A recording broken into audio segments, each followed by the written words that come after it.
Hi guys! Welcome to my YouTube channel po. New day, new video po tayo ngayon. Pag-usapan po natin ay ilang mga katanungan ng ating mga subscribers tungkol po sa pension increase na yan at kung bakit meron pong mga pensioners na hindi po nakatanggap ng kanilang increase. Ayan po.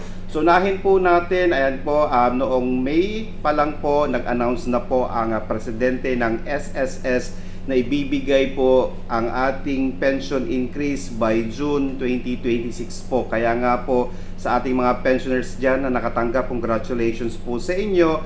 Dahil nga po instead of September 2026 po ibibigay ang second tranche ni SSS, ay binigay na po sa June 2026 po para po makatulong ito sa ating mga SSS pensioners po. Kaso nga lang po may mga ilang subscribers po tayo or may mga ilang miyembro po ng SSS or particularly SSS pensioners po, ang sabi po nila hindi po nila natanggap po iyon.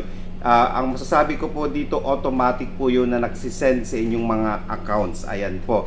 Ngayon, baka po hindi nyo lang po napansin dahil hindi naman po ganoon kalakihan ang increase na ito. Okay, nasa 10% po yung isa at 5% naman po ang survivorship pensioner po.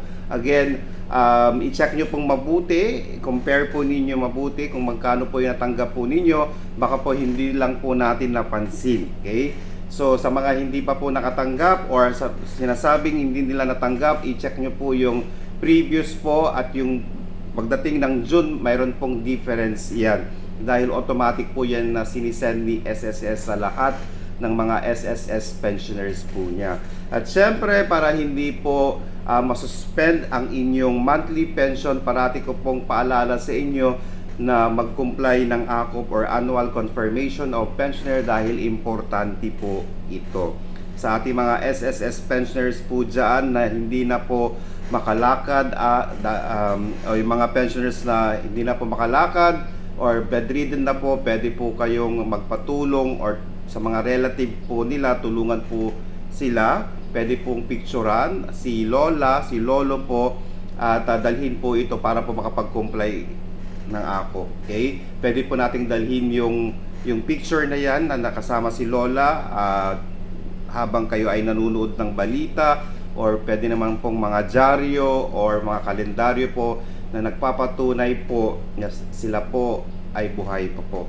Kasi kinakailangan pong ma-verify ni SSS ang inyong mga final po para po ma-assure po nila na buhay pa po ang pensioner na yan. Okay? Sa ating mga SSS pensioners po dyan, abang-abang lang po tayo dahil ilang araw na lang po, meron na naman po tayong makukuha or meron na naman po kayong makukuhang pensyon.